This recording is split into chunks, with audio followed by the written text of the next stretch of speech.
And I'll tell this story because for me, it was probably the most significant thing that God did to me in our entire journey that let me know beyond a shadow of a doubt that he was for us. And it was this same story. It was about this same ring. I remember when she sent me the ring, she had told me the ring was, I think if the ring was $2,400, it was on sale at that point in time at half price. So it was $1,200. And so I was like, $1,200 at that point in time, I got 2 coppers. So I was like, whew, Lord, that's steep. Anyhow, Lord, you will make a way. And it was from Little Switzerland. I remember because her sister used to work there. Works there. Her sister was like, well, you know, she would get at the half price. So it was maybe $1,200. So I'm like, okay, cool, no problem. So my brain, I working out, I need $1,200 to get this ring. I need $1,200 to get this ring. And I remember coming back to Barbados, and the week before the 1st of August comes around. And I remember going into town the Monday. I remember going into town the Monday because the 1st of August fell a Thursday. The 1st of August fell a Thursday. And I remember going into town the Monday. I had managed to save up some money. I had asked the sister maybe if I could do like a 50% or something. So half of 12 at 600. I could at least get 600. I'd be able to get that. And then I will go get the other 6 at some point in time between now and the wedding and get the ring, whatever. And I said, cool. And I remember I went into town the Monday morning and God had placed it in my heart, got to get this ring today. And I remember going in town, it was my mom, I remember, and I said to her, Mommy, go get this ring. And she's like, what, you don't wait until Wednesday and get it then? I said, nah, I gotta get it today. I don't know why, but I just feel this impression on my heart. I have to get this ring today. So I go to Little Switzerland now and I look for her sister and I say, yeah, I hate. I got the money I want, see what I can do. She said, all right. She can go and do something and bring it back out for me or whatever. I said, let me know what's the price. And my brain, remember, I'm working with, well, it's $1,200 in total. So I prepared at this point to at least pay 6 now, and then I can go pay the other 6 at some point in time. And so when she comes, she goes inside and she comes back outside to me and she looks at me and she said, and she writes down this number for the cost of the ring. And the number that she writes down is like $240 or something. So I am like, I look at her like, what is this? This is US? Or like, what was this? And she said, no, this is the cost you'll get it for. I said, but how? She said, well, it was already on sale at half price. So that would have brought it to $1,200. But now she also has a 50% discount that kicks in on top of that half price. So that kicks in and brings it to $600. And then when when she adds on a little family discount, it cuts that $600 down. So half of 6 is $234 for me. And I am like, what? Like, you do it. That's the first time that I kid you not, like I genuinely almost backflipped. Never backflipped in my life. But I was in Little Switzerland losing my brain. I'm like, this is not serious. So I turned at her and I say, okay, well, I want gay. And then I said to her, actually, I said, can I come back and get it? Can I come back and get it on Wednesday? Since the thing is the Thursday and I want it, let me just get it Wednesday so I can't lose it or I don't mash it up or nothing. Let me come for it the Wednesday. And she looked at me and she said, no, Gershon, you can't get Wednesday. I said, wait. She said, we only do staff discounts on Mondays and Fridays. She says, we only do staff discounts Mondays and Fridays. And when she said that, like it hit me. I was like, my God. Wow. If I had decided to listen to my mother and go the Wednesday, I would never have gotten it.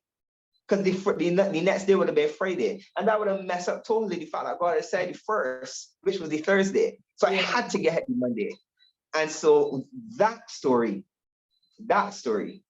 entire experience, I remember I wrote that in my phone. I remember I took a voice note and I voice recorded it there and then. And I saved it as a note. I probably still have it somewhere in my phone as the first instance where in the entire thing, it became abundantly clear to me that no matter what came next, God was in this and God was going to bless it. So that's a very long story that I've told, but I've said that because, you know, a lot of times as she said, you know, we were wondering where we can get the money to do this and do that, how we can do this. But you see when that happened, after that, like she'll tell you, after that was it. Like nothing else for the rest of the process. Where I was like, I ain't care. God can do it. He done did that, he can do it. I don't care. He gonna do it. He gonna do it. Amen to that. Amen to that. That's mind blowing to me, you know. I also experienced this in my story as well. Maybe I'll share it one day, maybe not. But we planned the wedding in 10 days. And when I tell you that God went over and above what we could have possibly asked for, imagined, any of that, for me to get a wedding dress made in just 2 days, 2 single days, that the person who made it told me the material, everything to make the dresses on me. Like when we obey God and when we are walking in his path for our life, even concerning who we marry, like his will, his bill, he will come through for us. And so that's why I want to encourage everyone here today that if God leads you to it, he will provide every single step of the way. I have seen this in every season of life, not only in my relationship, but in everything that I do.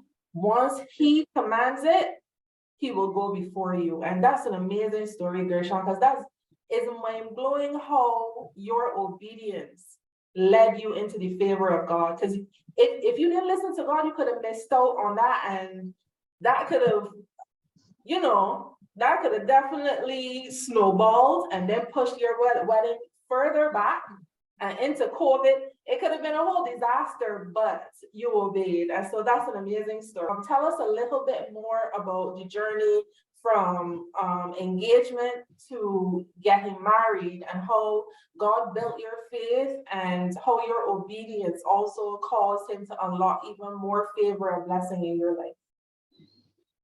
I think you said something just now that I 100% agree with, in terms of, if you would have visited, if you would have done things differently, then it would have pushed back to COVID. And one of the things that God would have said to us when COVID came around was March, because we had just gotten married in December 2019. And the favor that our wedding was like spent. Remember, we didn't have no money, none, from both sides, none. And our wedding was around like $25,000. If you put money to everything, and we paid about 2,000 or 1,500, something like that. And God provided everything. And if we had waited until around COVID, the people that would have helped us and the people that would have given to us would not have been able to do that at that point in time. So as you said, it's always about moving with God. I remember when we after we got engaged, and we were like, what are we gonna do? Where are we gonna get this money from? Like, still wondering. And then I remember telling him, I said, but faith acts, and you can't have faith without putting work to it. Listen, let me just do these invitations and this send out. Just send out. And I remember sending them out in, like, I remember, I think in September, and we didn't know we was gonna get no money from nothing. We don't know anything. And I remember after that, because people don't know that you need something if you don't say it. So when we sent out the invitations, it was then people were saying like I want to do this, I want to do that, like you need this. And I remember around November, the only thing that we would have done was to pay down on the place. And no, like September, October, and we would have paid down on the place. And I remember this lady, a family friend of his, and I remember her telling him, go to my mother. Your mother said that the lady said go to the credit union, and she put something on there for us, and she said, I don't even want an invitation to the wedding, and it was $6,000. Wow. I don't even want invitation to the wedding. She don't want favor. And she don't want favor. She says she don't want favor. I want the cake. She doesn't want anything. And I remember mind-blowing to me. Pardon? That's mind-blowing to me. Like, that's unheard of. Like, that's unheard of. And I remember wanting my wedding planner, and I was like, but I can't afford her. And I remember at that point in time, I was like, man, I can plan my own wedding. He was like, you can't do that. You cannot plan your own wedding, and you're the person getting married. You don't have any time for that. And I'm like, but I ain't got no money to pay no wedding planner. And I remember when I posted that I was getting married, I remember because I knew her, but not knew her closely. Like she was on my WhatsApp and stuff like that still. From a couple of years, I can't remember how. And I remember when I posted I was getting married, she was like, Shan. I was like, yes. And she was like, you got to marry? I was like, yes. And she was like, okay. And she said, I am introducing silk flowers to Barbados. And she said, I want to do your wedding for free. And I was like, what? And she was like, yeah. She said, all you have to do is to pay for, I think it was the cutlery, to pay for the cutlery and the chairs. I mean, that was because we wanted different chairs from what the place had it. And she was like, I want to do your wedding for you for free.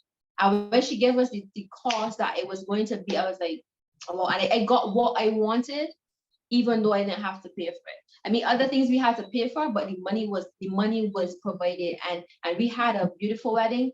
And let me pop in. I remember when we were thinking about meat, and we need meat for the wedding. And I remember a lady called, and she's like, y'all gonna need like chicken for the wedding? We was like, of course we need chicken. She was like, all right, I can get 30 whole chickens for y'all. Don't worry about it. Thanks. Then another lady called, she's like, y'all gonna need fish? Yeah, we gonna need fish. How much fish y'all gonna need?